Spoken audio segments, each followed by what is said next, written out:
Also, let me also record this. Okay. Okay. So many diseases, right? We have 4,000 diseases, monogenic diseases, and then all the very complex diseases, and how to deal with all these things, right? So how about what if we actually have tools that can actually fix all these mutations, right? What if we have technologies that will allow us to fix all of these mutations or deletions or insertion of new genes, right?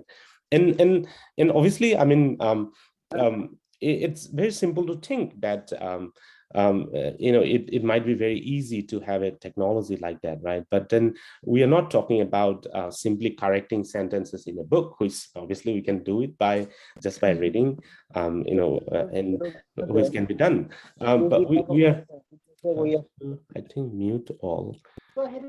So people are still not muting themselves. So I don't know how to, what's the mute all button. Yeah, so anyway, so please mute yourself, otherwise it's difficult for me to focus. So okay.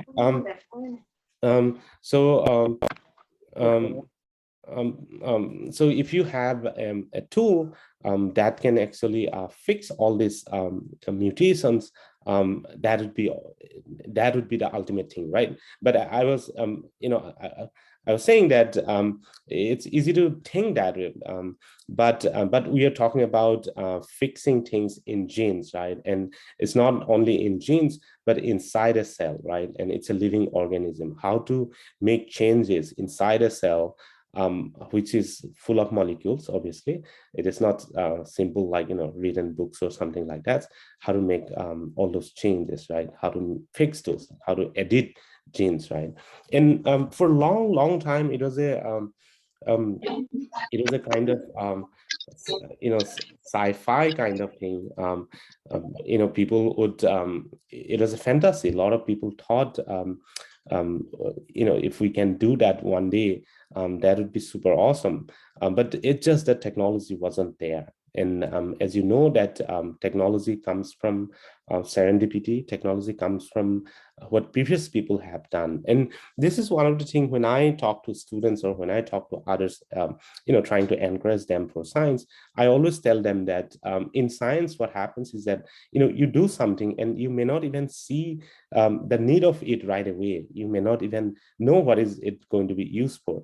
But many times what happens, you observe something, you report, or you make, like whatever discovery you make, years later, somebody will come back and revisit at your discovery, and they might actually find a very important application of it. And most of the discoveries in biology or even in other related sciences, it actually happens that way. So that's why it is very important to know that anything you do in science, any discovery, any major or minor thing that you do, always think that it is very important, because as I said, maybe you don't know today, but somebody will come back and find something very interesting out of it. And so here you will, for the development of gene editing technology, that you will see over and over. So today we are going to talk about these new sets of tools. Well, we'll focus on one tool, but new sets of tools that came in last 20 years. It's mostly in last 10 years. And now, again, it totally changed genetics. It totally changed how we can, think about diseases and how we can treat, and which, 20 years ago, you cannot even think about, you cannot even imagine. And so one of the gene editing tools that we'll talk about today it's called CRISPR. I'm pretty sure almost all have heard this, because CRISPR is the buzzword for last almost 10 years. If you have not heard, most likely you are not from biology, or for some reasons you may not have heard it. And many of you already know very well, I'm pretty sure, CRISPR. So, like if you feel like this is redundant knowledge or something, feel free to whatever. But because as I said, we'll go through fundamentals and try to available this knowledge for everybody. So we'll walk through what is CRISPR and how CRISPR came about. And so the name of CRISPR is, as you see, very kind of wordy, and you don't even have to remember. So it's called clustered regularly interspaced short palindromic repeat. That's what CRISPR means. And so how did CRISPR came, right? Like how, and what is it like in terms of tool?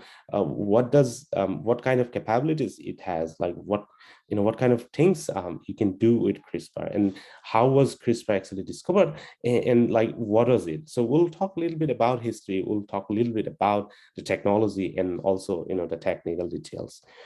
So CRISPR actually at the first time, that time obviously it was not even known as a CRISPR. First time that CRISPR was observed in 1987, a person called Yoshizumi Ishino in Japan. In 1987, I like history a lot, and I keep throwing these years. And 1987 might have been a lot of your parents youthful time. They're very young at the time, maybe, and so it's not, as you say, it's not very it's not long ago, and the first time the Ishino actually observed this repetitive sequence in bacterial genome. So he was working with some bacteria. In that bacteria, bacterial genomes are quite simple compared to human genomes. So in bacterial genome, he saw this repetitive sequence. You might also hear some voice in the background. That's because my son is screaming. And so so he saw all these repetitive sequences.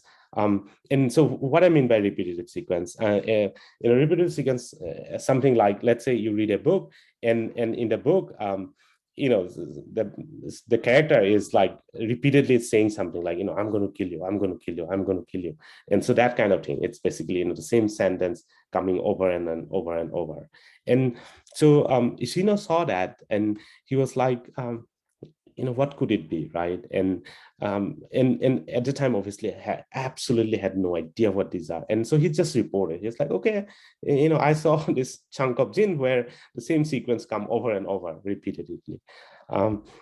So that was in 1987. And as I was just talking about how, discoveries come sometime as you have no idea, but later people actually find out some application of it. And you'll see in, how this within 20 years of time, the CRISPR was one of the revolutionary technology in biology.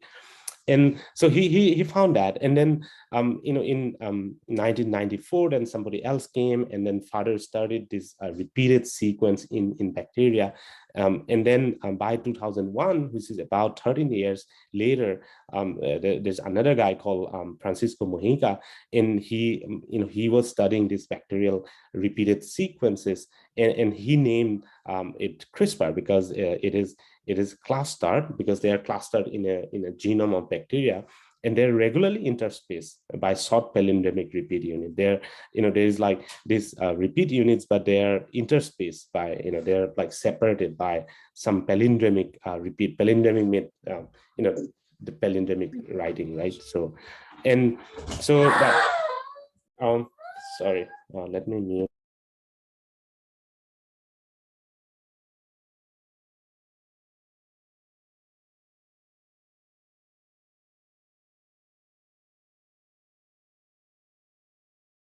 Excuse me, sir, you are mute.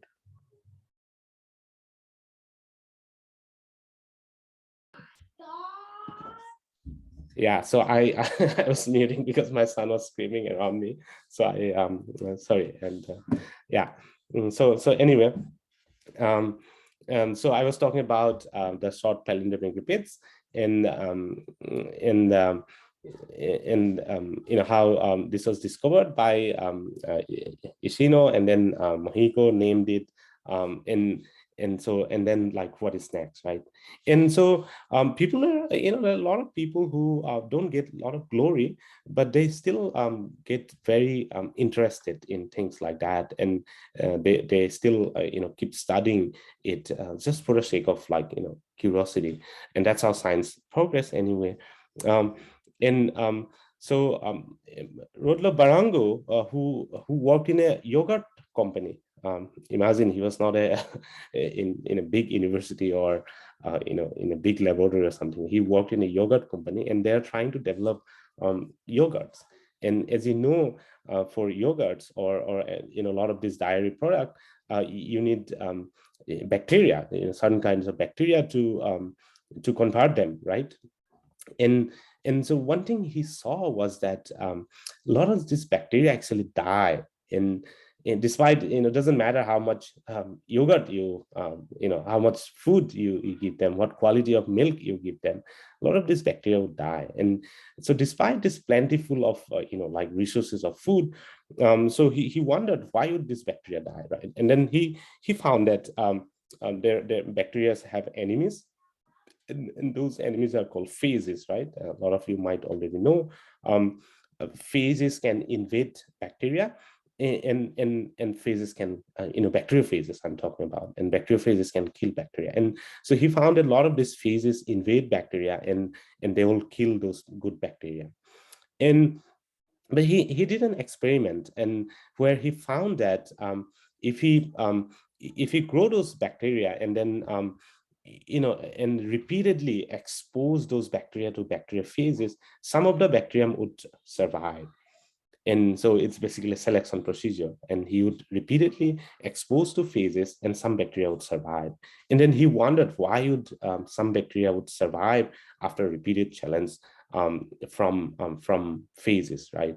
And so the common instinct would say that maybe those bacteria, they are sort of building some kind of resistance, right? Like when some enemy repeatedly invade us, and we try to understand them, and then we can fight them off, right? And so something similar happening to all of this bacterium. They are like building some kind of resistance, and that resistance comes from the knowledge of this bacteriophage.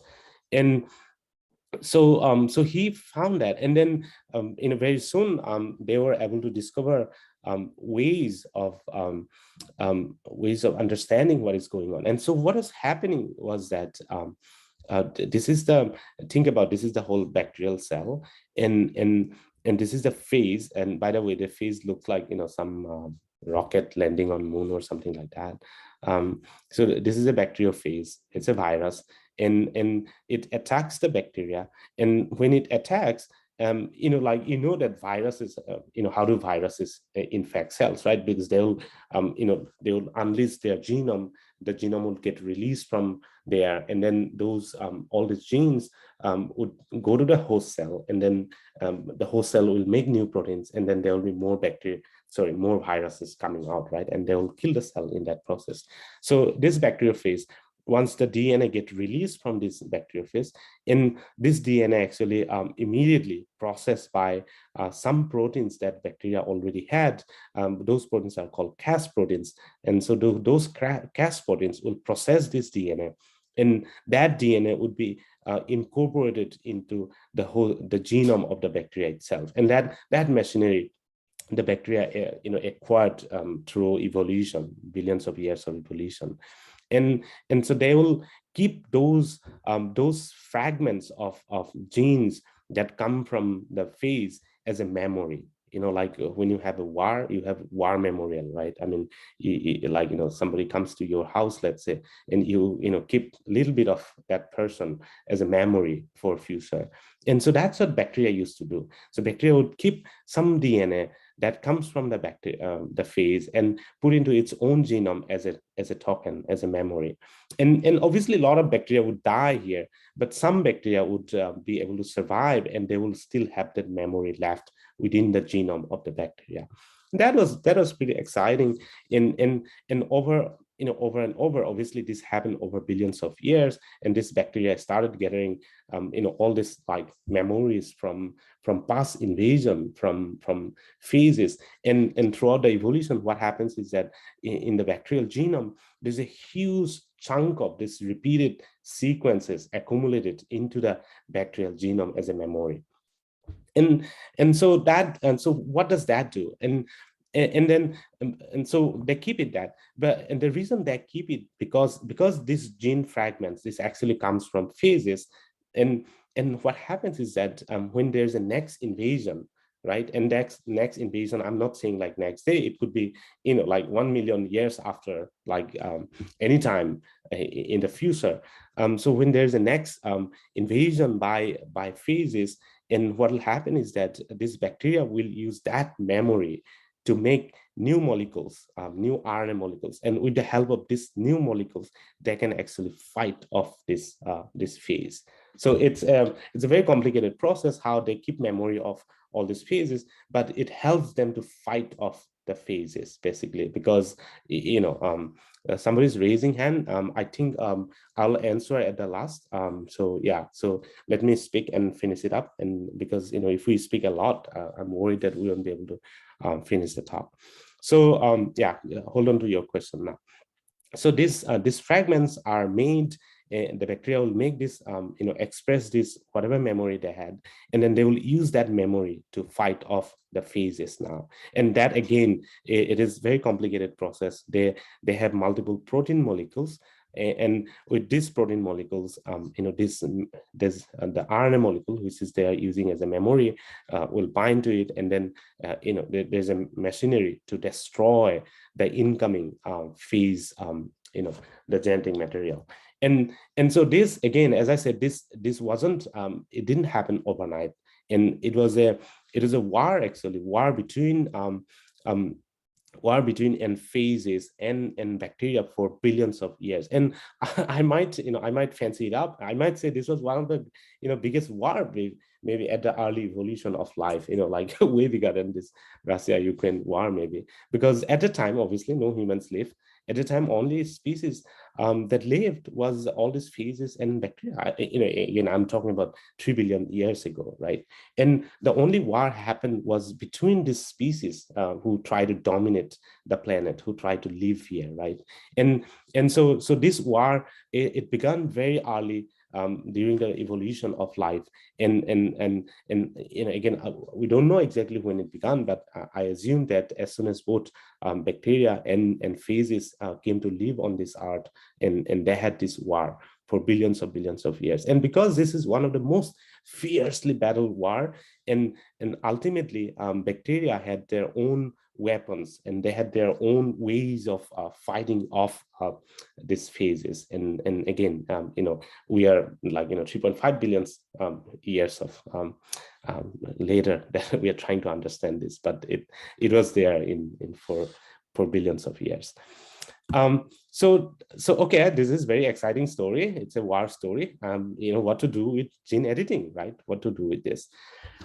So and as you know, humans have been inventive, and especially in last 50 years have been it's very good to live on this earth, I would say, because we have so many understanding, we have resources, we have technologies and all.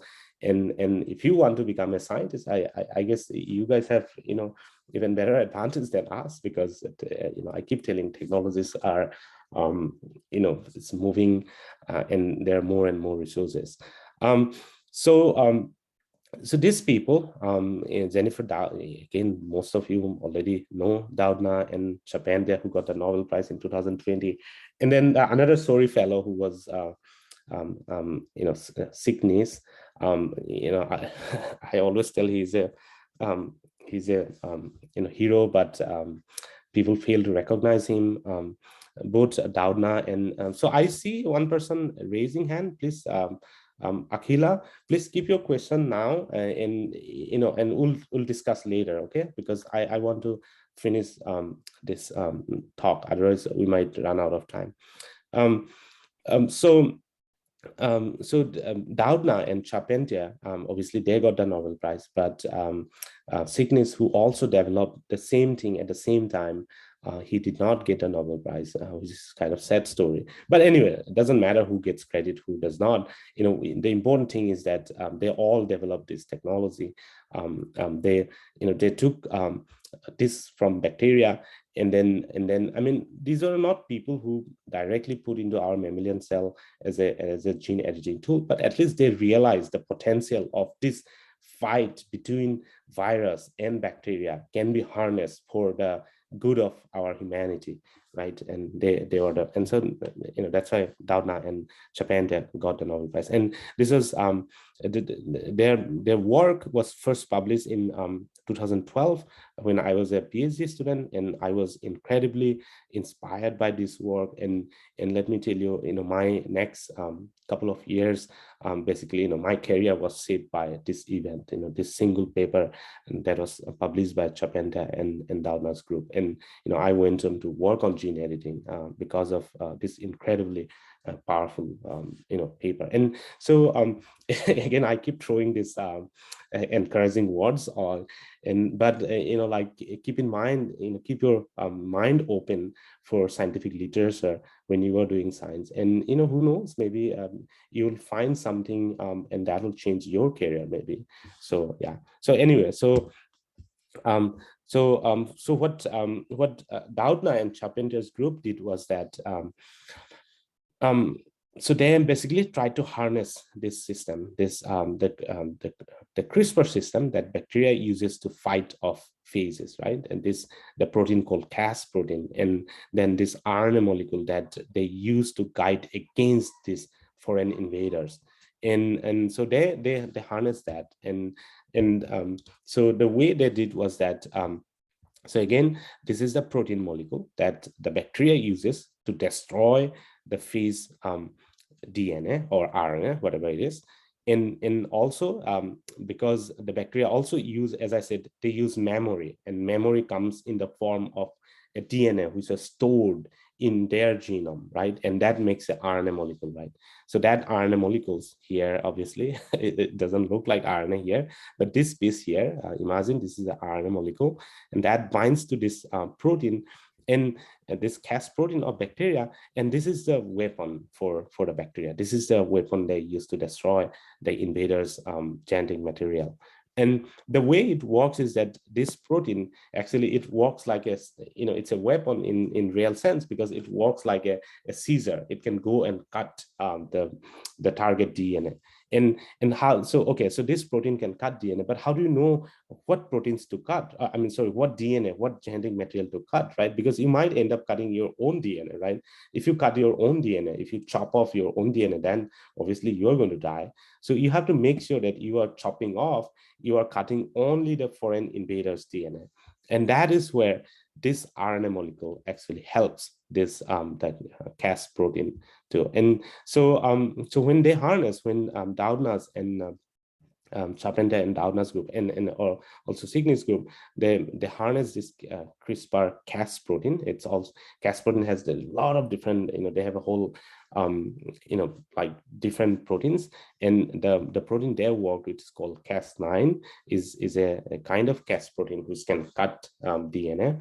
And then the RNA molecules come in two different ways. So one is the RNA that is called CRISPR RNA, which can target the foreign DNA in bacteria, the memory that I was talking about. And then the other piece of RNA which helps this CRISPR RNA to actually sort of activate this Cas protein so that it can destroy. So this was a machinery, and I keep saying that this machinery lived with bacteria for billions of years, ever since they started fighting this war against viruses. So let's zoom in a little bit more, and this is the whole CRISPR-Cas9 complex. And so now imagine, now you're trying to use this system that comes from bacteria in our own cell. What can you do, right? So so the way the bacteria targets the foreign DNA that comes from the viruses, you can actually program this RNA molecule to target your own genes, right? Target in your own cells, for example, right? And all you would need is that design a RNA molecule which can target against your genes, not necessarily against the viral genes, right? And so if you can do that, so all you have to do is like design an RNA molecule which will guide this Cas9 protein, which is a scissor. As you can see, it cuts the double-stranded DNA. And you can design this RNA molecule, and it is so modular, so programmable, because you can design, this is about 20 nucleotide long, so you can design an RNA molecule against any of your genome, any regions in your genome, right? And so this is how it works. So it forms, in your target DNA, this part forms complementary, and then the other part helps, activating this Cas9 protein, and then it cuts there. And this is the whole Cas9 protein in complex with the guide RNA, basically. And we call guide RNA because this RNA molecule guides this Cas9 protein to the target gene, right?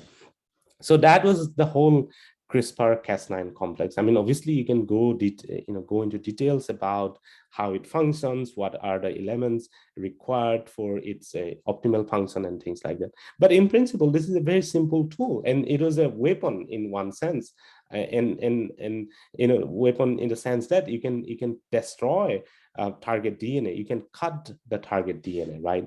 And that is all it is capable. So okay, so before how actually you can edit genes, before we go into that, I just want to show you the paper that Doudna and Chapender's group published in 2012. And so I guess this is a lot of details. I'm not sure if for many of you it makes sense, but so this is the target DNA, and this is the guide RNA they designed. And then they did test in a test tube, not in cells, not in human cells. They did this test tube experiment where they found that by appropriately designing this guide RNA, you can actually destroy any target genes, and they use circular plasmid to destroy. And again, this is one single work that led them to it gave them a Nobel Prize. So sometimes it's very inspiring to know about all these works. So okay, that was Doudna, Chapender, and Signy's contribution.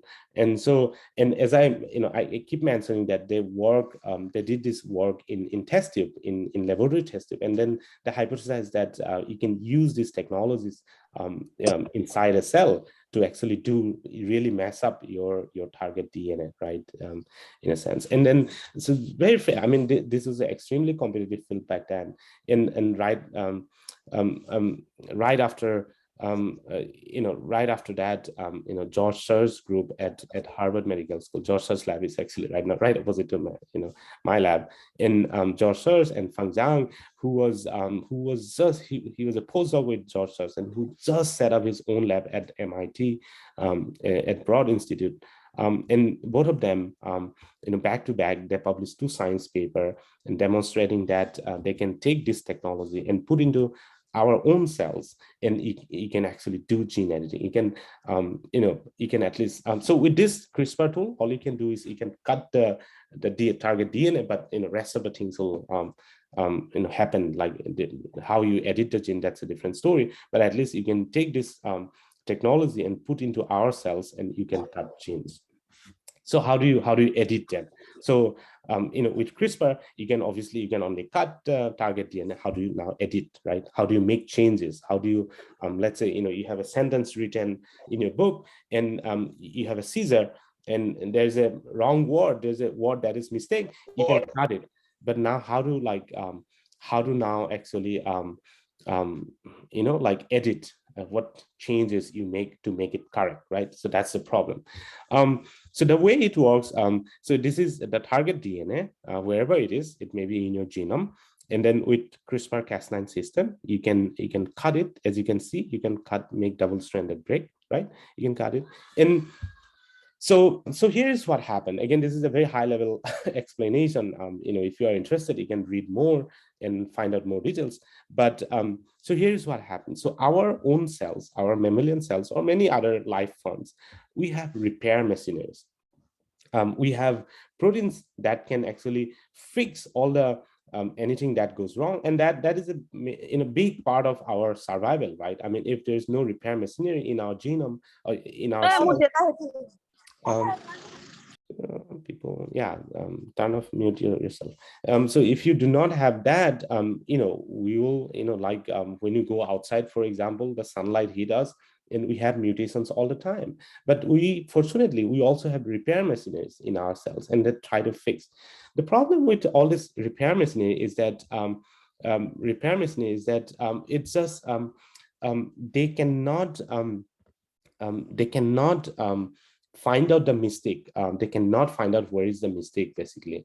And so because they cannot find out the mistakes, somebody has to guide them. Somebody has to show those the repair machinery. Okay, come, here is a mistake, and once you show them, they will actually fix it. And there are different ways of fixing that our cells already have. Again, I'm explaining in a very high level. Obviously, if you go to details, and you can find out what are those repair machines, and people have actually got Nobel Prizes for, multiple people got Nobel Prize for all these DNA repair machineries. And those repair machineries can go fix. But many times those repair machineries are sort of, they're blind. They just, they just do whatever they can do. They don't have brains. They don't have like sort of, very intelligent way of fixing things. So for example, one thing that happens when you do cut the DNA, there is something called non-homologous end joining. Again, that happens to multiple proteins, repair protein. What that will do is that will randomly insert DNA here to fix this double-stranded break. And again, this is, you have this all the time when the sunlight hits your cells. You keep you have double-stranded break in many occasions, but then our cells will go and try to randomly insert new nucleotides here. So the problem with that is that it's a good that our cells can fix this break, but the problem is that they will randomly insert nucleotides. And sometimes what happens, as you know, that when a gene has triplet codons, right? Like each 3 nucleotides represents one amino acid, right? And then so many of you already also know the reading frame, right? Reading frame means like 3, 3, 3, 3. That's the frame. But if you insert between those 3, 1 or 2 nucleotides, what will happen is that you change that reading frame, and because of that, you will have a different amino acid sequence. And that means if you have a different amino acid sequence, that means it's either a different protein, or you don't even have a protein. So that is what mutations is, right? Mutation leads to either like it's a different sequence, or it'll make a different protein or something like that, right? So a lot of these repairs, it leads to that insertion and deletion of nucleotides, which will lead to basically non-functional genes there, right? So that's again a form of mutations. And then the other things that your cells can do is that if you provide a template, a DNA template which has the correct, so let's say you decide to cut here, so you use CRISPR-Cas9 system to cut here wherever you want it, wherever there is a mutation. For example, in sickle cell anemia, there's a mutation there, and you want to cut around that mutation, right? So your CRISPR can cut here.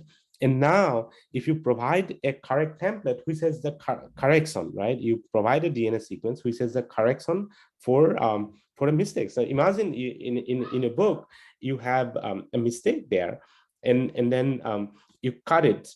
But to fix that, you have to provide a correct sentence, right? You have to provide write the correct sentence, and then just put a copy, basically just paste into there, right? So that is called homology directed repair. Again, we have cells, and we have our machineries, we have our proteins that can also do homology directed repair if you provide this the extra template of DNA. And with that, again, you can either fix simple mutations. You can also provide large chunks of DNA which was missing during the mutation process, during cell division. And so all of a sudden it gives you opportunity to actually to edit genes. And again, with CRISPR, all you are doing is that you're cutting, you're causing double-stranded break, or it has other applications as well. We are not going to talk about all those things. And it's just you're marking in the DNA. And then, as I said, our cells have the machineries, but it's just you need to show them. They do not see all these mistakes. And the way you show them is that you cause a damage to the DNA and they will see it. So what can you do with all these tools, right?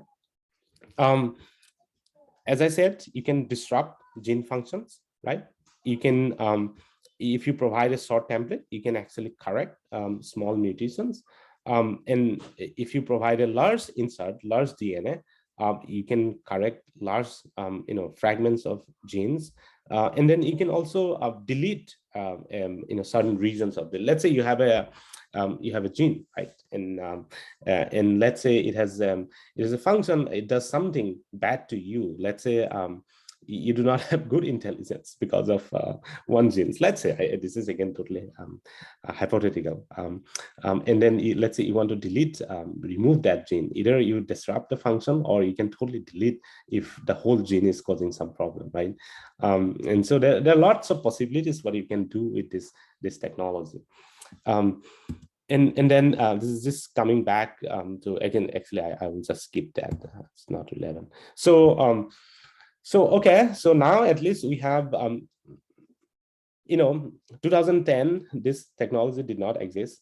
We had some other different kinds of gene editing, extremely laborious, extremely painful and difficult. Which have been for the last 30 years, people have been trying to develop. But in 2010, this technology did not exist, but it started in 2012. Now, CRISPR is a household name, right? And so you can imagine, how technology sometimes develop in such a rapid time. And so, okay, so that we have this technology now. But it has a lot of problems. Obviously, every technology comes with some problems, just like your cell phones, right? The homology directed repair was extremely low, extremely, the efficiency was not very good. If you target, like, let's say 100 cell, maybe only 10 cell will do that. And then it's also because you target your entire genome with the help of this 20 nucleotide guide RNA, which will guide the Cas9 protein to your target genome. It also sometimes it goes to random places. And then, let's say you have a mistakes in page number 54 in your book, but because the sentence looks similar, and there's like slightly similar sentence, let's say page number 150 and 210, what happens is that your Cas9 will excise or cut not only in the page number 50, but also it will go to the remaining pages and try to. So that's what we call off-target effect. Basically, based on similarity of your guide RNA, it can go and cut in other positions. And then obviously random, when it happens, insertion and deletion, it does randomly, and that can cause to, again, mutations and further disruption. So now, as you can see, although this technology has great potential, but it is not the safest technology, because you don't want to like disrupt your good genes, right? Genes that are sort of giving a good trait. You don't want to do that. So the people are looking for alternatives. Like, what are obviously the one idea is to just improve upon this technology, CRISPR-Cas9. But some people were looking for alternative technologies, and like what other ways correcting genes without without disrupting the target genes, for example, right? Without like making that double-stranded break, right? How can you actually correct genes that way? And then fortunately, this guy, David Liu, he is an incredible person who is a Liu's lab at MIT and Harvard. He's at Broad Institute. And so Liu's lab, they came up with a new way of editing genes without actually disrupting your target genes. And the idea was very simple. Obviously, again, as I said, a lot of these technologies actually come from nature, because nature already has these tools for different purposes and different meaning. And all you have to do is like repurpose them and sort of give a new meaning, or use in a different way. And so what David Liu did that. So there is already so the problem. Let's say in your genome you have this ATGC. That's the word. Let's say, but the C is a mistake. Let's say, okay, and that this C could have been actually T. Right, it should have been ATGT, but because of cell division, because of mistakes, it became ATGC, right? And now, let's say you are trying to change this C back to T, right? You want to correct this mistake, right? In so obviously so far the only way is to like use CRISPR and make a cut here, a cut around here, not necessarily cut right here, but around here, and then rely on your cell machinery to repair it, right? Either through non-homologous end joining or through you provide a correct template which will go and replace there, right? Which is kind of it's again I discuss about all the pitfalls, all the drawbacks of this technology.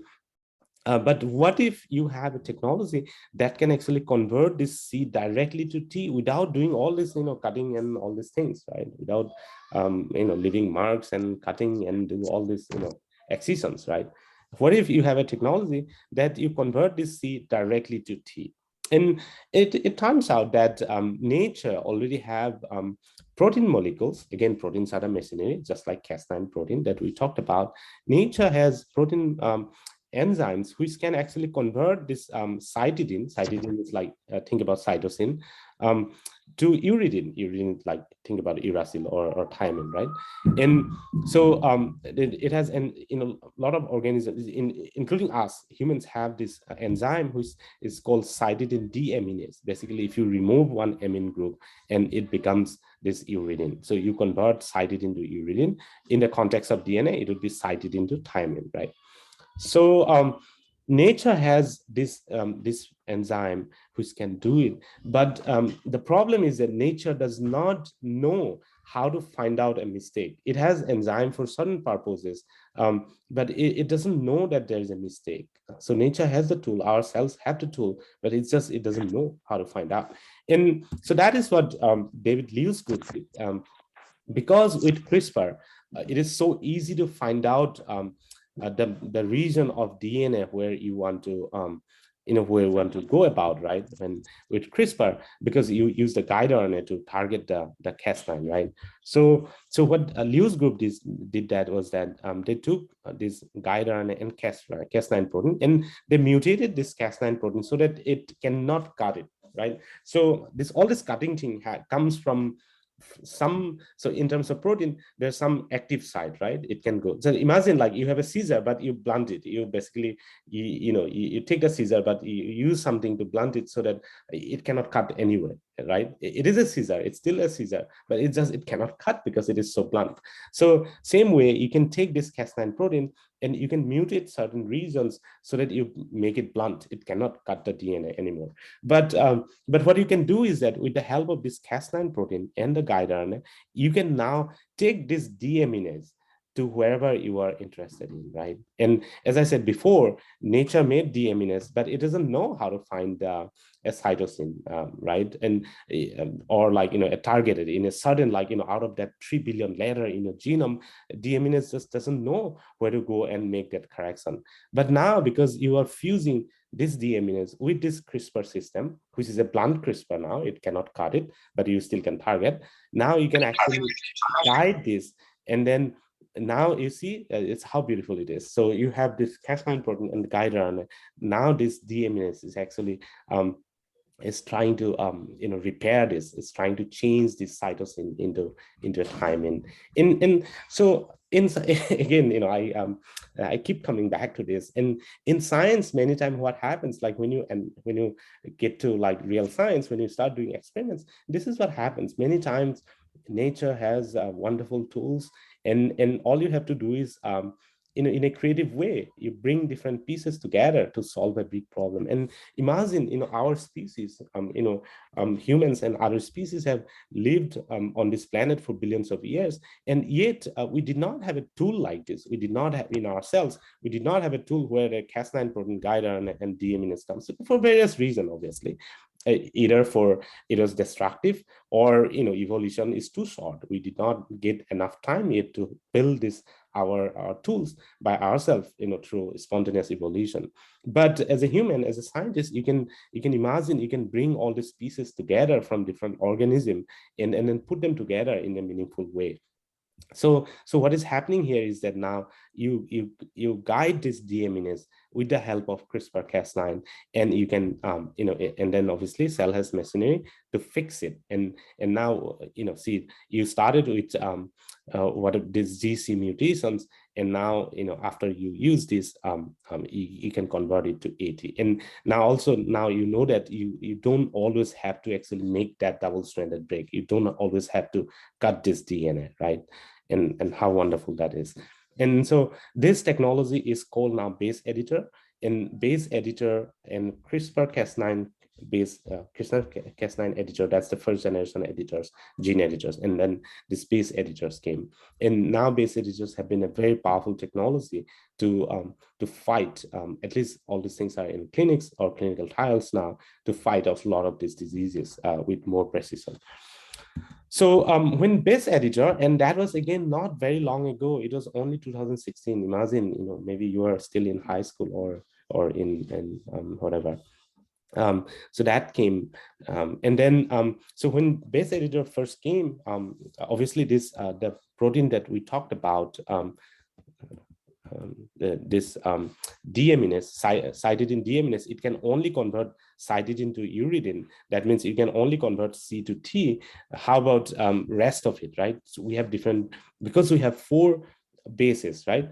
We have, because we have 4 bases, we have 12 possibilities. You can either convert A to T, A to G, A to C, A to G. So that way you have total 12 possibilities, 12 different ways of converting. But we have only that enzyme, that cytidine deaminase, can convert only C to T. And how about the rest of it? What if we have a mutations that requires this kind of conversion, right? How are we going to do that? Unfortunately, we did not have enzyme for a lot of it, all these things. And so here's another quickly I want to bring to your attention is that a lot of these genetic diseases are actually like as simple as this, like one single mutations. And if you can, if you are able to fix that one single point mutation, what we call, it is enough for curing that diseases. And the number here are, I think, shown like human SNPs in a single nucleotide polymorphism, and how much of SNPs in our entire human genome, and it's just simple 1-letter correction, how many diseases you can actually correct. That is amazing. And so then Liu's lab, because there was only one correction enzyme, so they quickly did protein engineering work, which will come to our later lectures, lecture number 3 and 4.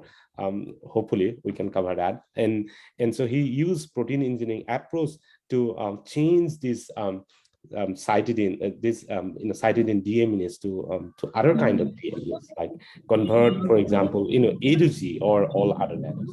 And then Liu's lab, last 5 years, they have been working on this problem, and they ended up, after first round, they had, at least they can convert 4 of those, and then they developed. Somebody is, can you mute yourself, please? And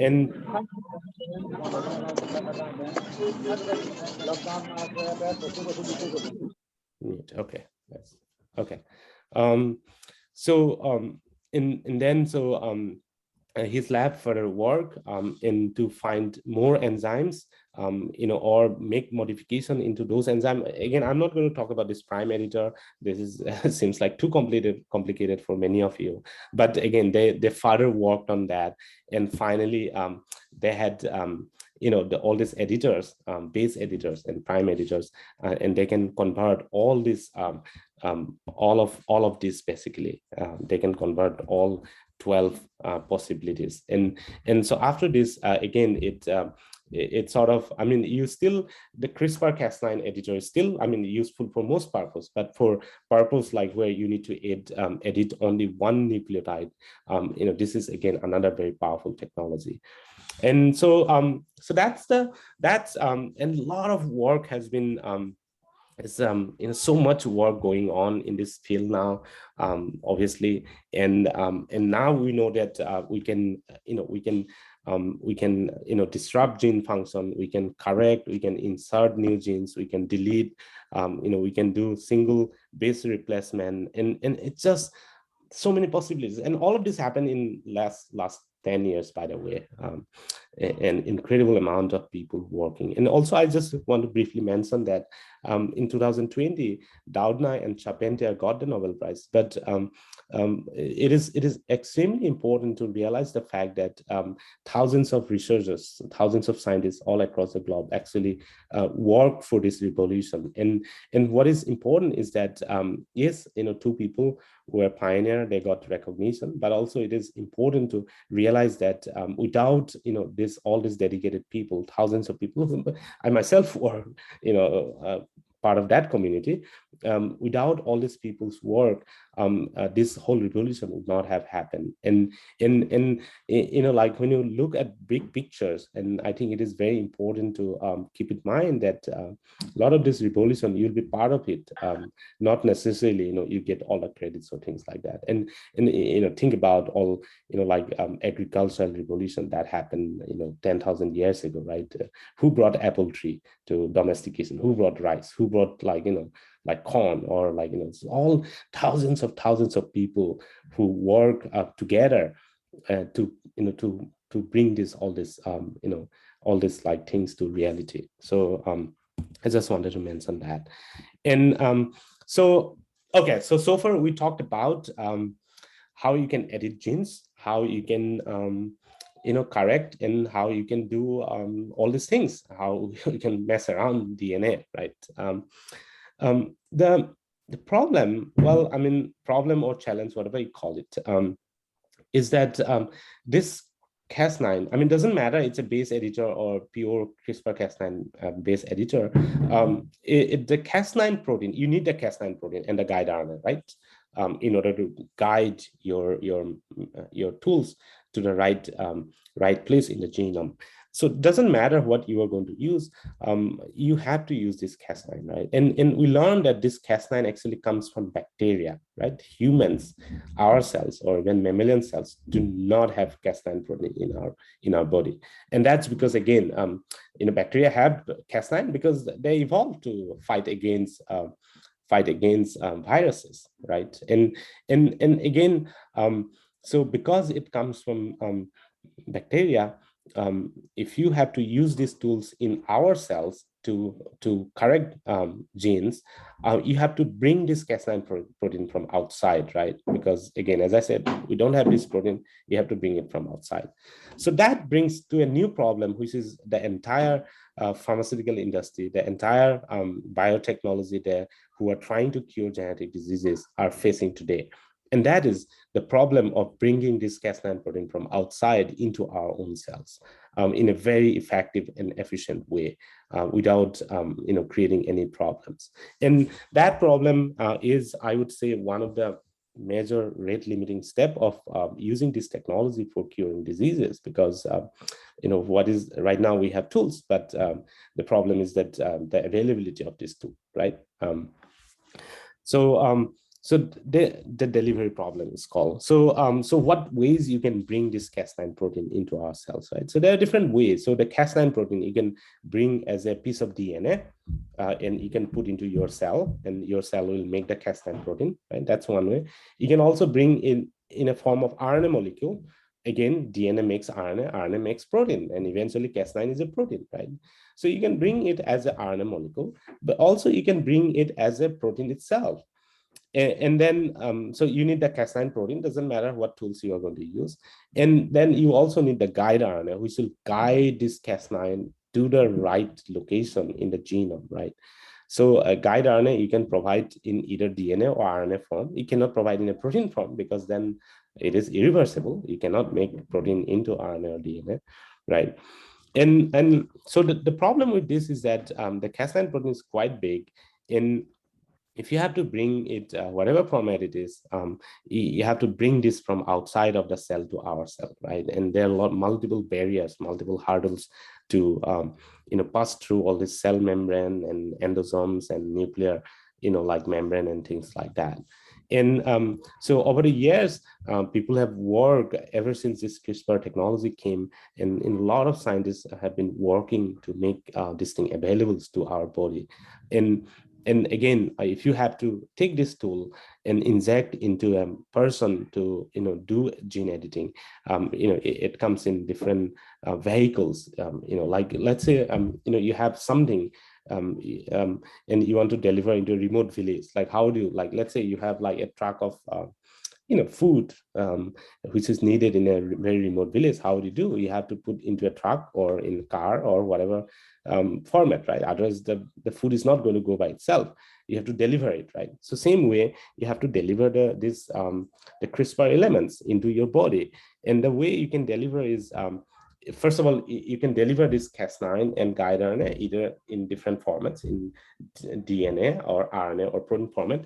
And then you also have to pack them so that you can actually deliver. And that comes in different formats, like, viral format or in a plasmid DNA or RNA protein and all these things. And then you can either inject to the location where disease is, or you can just inject into the bloodstream, right? So there are different ways of how you can make this available to the right place. And I just briefly want to talk about how viral delivery has been at the forefront, because that is the most efficient. And there are different viruses that people domesticated over time. And a lot of these viruses are now actually, obviously, the people who don't work in this field, when they hear virus, they get, oh my God, viruses.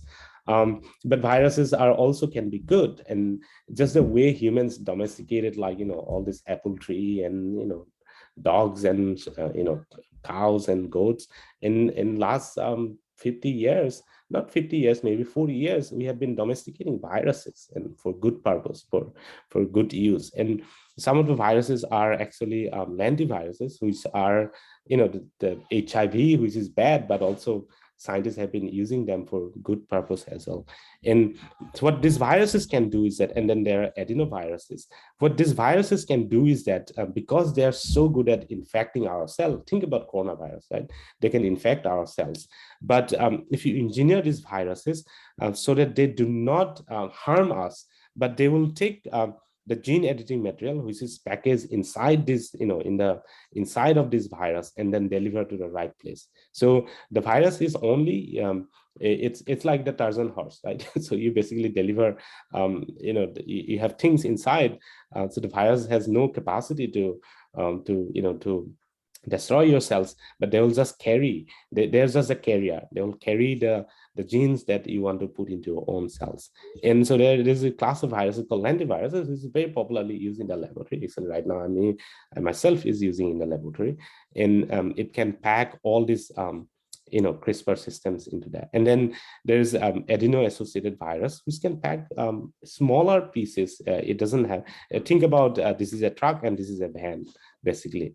And so so there are a lot of advantages and disadvantages. I'm not going to talk about all these things again, but these are, by far, these are the most promising and most so far people are using as a delivery vehicle, and especially adeno-associated virus have been heavily used by most clinical trials now. And so the delivery thing, and then so I just it's it's not needed, but I would throw some of my own work that I did a couple of years ago. And obviously, don't think that this is very important. There are a lot of other people are also working. Their works are equally important. But since you can just you try to have a feeling how people actually develop these tools in laboratory to solve some problems. So I myself worked a couple of years ago in this problem, and so I was trying to develop a way so that you can engineer the Cas9 protein, and which will make the whole CRISPR system available for cells, so that you can edit genes in a more efficient way. And so And so what I did was that I took this Cas9 protein and engineered one side of the proteins by putting more amino acids called glutamic acid, and we named this as a E tag. E tag meaning E stands for the glutamic acid, right? The short form of glutamic acid. And so we put a glutamic acid tag in one side of the Cas9 protein. So what that allowed is that it allowed us to actually assemble into into a big package, and so that with the help of some nanotechnological engineering, you can take this assemble Cas9 and guide RNA together and bring it to cells. And so that that we actually published that work 2017, and we are actually one of the first people to being able to do this at that time. And obviously now the field has grown up a lot, and in 5 years so many things happen. And right now there's so many other technologies, but back then there are only like 2 or 3 technologies, and one of the technology was my own technology that I developed. And so that here's just showing that this without engineering, it is so difficult to deliver this CRISPR element into cells. But with engineering, this green color means that it is going to the cell. And with engineering, you can take this Cas9 protein, all the green color is the Cas9 protein, and you can put into the nucleus of the cell, which is amazing. And we can do as good as like almost 90%, or even more than that. In some cases, it was like almost 99% of the cells actually get this Cas9 protein, which is a big problem. But with our technology, we can do so well. And so we also actually took nice videos showing that how Cas9 protein can actually go into the cells. And here, so here, if you see that this is loaded Cas9 protein and get fused to cells, and very quickly it'll move to the nucleus eventually. And then this is the whole nucleus of the cell, and the whole nucleus is now filled with Cas9 proteins. And obviously now since there's a guide RNA, it will find its right spot in the genome, and then it will be able to do gene editing. So I think I'm pretty much done.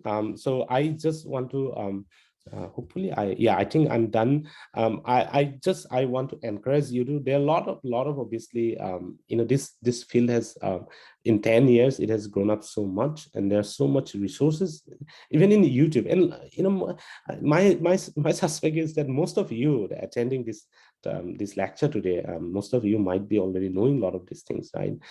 Because in 10 years it has grown tremendously.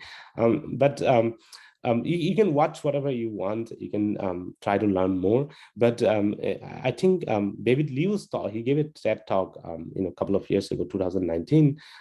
That talk I found was very inspiring and futuristic. So you might like to watch David Liu's TED talk. And it is sort of, he talked about, obviously it's a 15-minute talk. He talked about how it is our responsibility for carrying the future generation. And that's why you are here, because all of you want to be scientists and want to care the next generation, the future generation of you, right? And think about all these people who work to realize all these things, to at least understand genetic diseases, and at least sort of have tools so that we can do something. And we still cannot do many things, but all of you coming to science, maybe we'll have better tools with better technologies that we can tackle diseases. And so if you feel free to watch his video. And one of the things he said, we inherited genes from our parents, but and that is that. But we cannot take care of our genes by ourselves, right? But we only inherited from our parents, so we inherited throughout the evolution from our ancestors. But with all these new tools, we can at least take care of our genes, right? With all these gene editing tools and different technologies that we develop, we can now at least think of taking care of all our good genes, or even make them better, right? And I think so again, just I already talked about, we have thousands of genetic diseases, and we have about 75,000 genetic variants associated with diseases. And and it just at this moment, I don't know how long it will take to actually tackle most. A lot of these mutations are not bad. A lot of these diseases, in the previous class, somebody pointed out that are all these diseases can be categorized as diseases. Maybe not. A lot of these, like symptoms does not require interventions, and a lot of these symptoms can be cured by simply talking with somebody. Maybe talk therapy or things like that, right? These are this broad spectrum of diseases that requires different kind of interventions, but there are also lethal diseases that requires this kind of so being able to like go into the genome and then correct all these things. And then again, the final thing, I don't know how many years or decades or even century it will take to tackle all diseases. And that also, it depends on how many more people come to science and how many more people get interested in all these technologies. And so I think that's all. And again, as I said, it's difficult to cover everything. The whole field is not just 2 lectures, and I just try to cover whatever within my capacity to make it simple as well as accessible to you, so that now you can go and sort of explore more. And yeah, so now I would be very happy to take any few questions, maybe not many, but few. Yeah, go ahead. Anybody has question? Yeah. So I see. So it's difficult for me to read questions. The best would be to unmute yourself and then ask the questions. That is the best.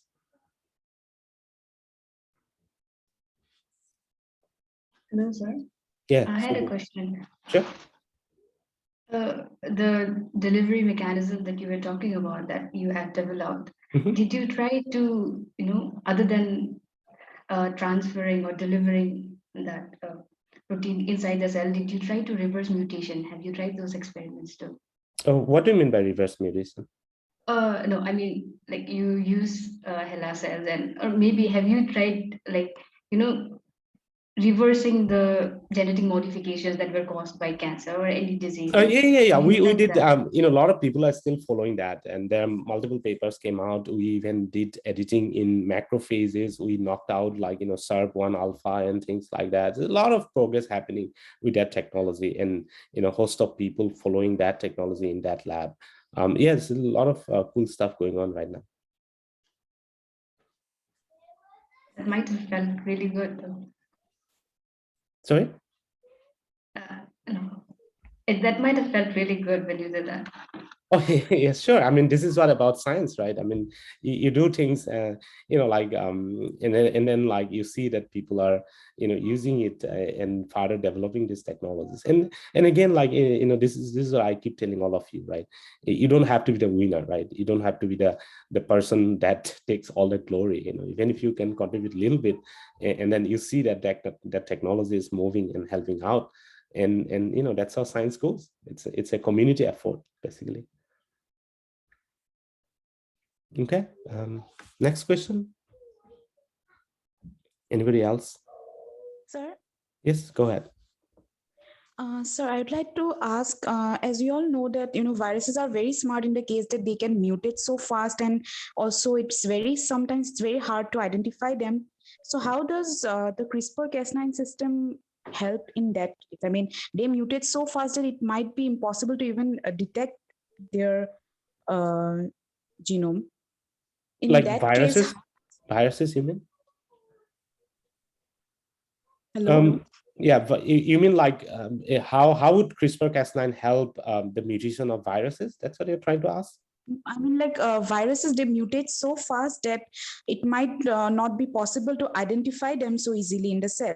So how does the CRISPR-Cas9 system help in that situation? Like, how do they identify it so easily? Because we have learned that viruses, they mutate so fast that it's not easy to identify them. So there's so in terms of developing viruses for delivering CRISPR-Cas9 system, so there is like a lot of dedicated lab actually who worked on like adeno-associated virus serotypes and things like that. Those are very engineered viruses, and so those viruses, they do not have their genome inside. So they don't have any chance of mutating or things like that. So their genome is like totally destroyed. And instead of that, their genome, and this, you have the genome of CRISPR-Cas9 system basically. And so they have no chance of getting mutated at all, because those are made engineered in a way that they cannot self-replicate or things like that, if you're asking that. Okay, sir, thank you. Yeah, so so I saw Akhila has been raising for a long time. Yeah, so go ahead, please.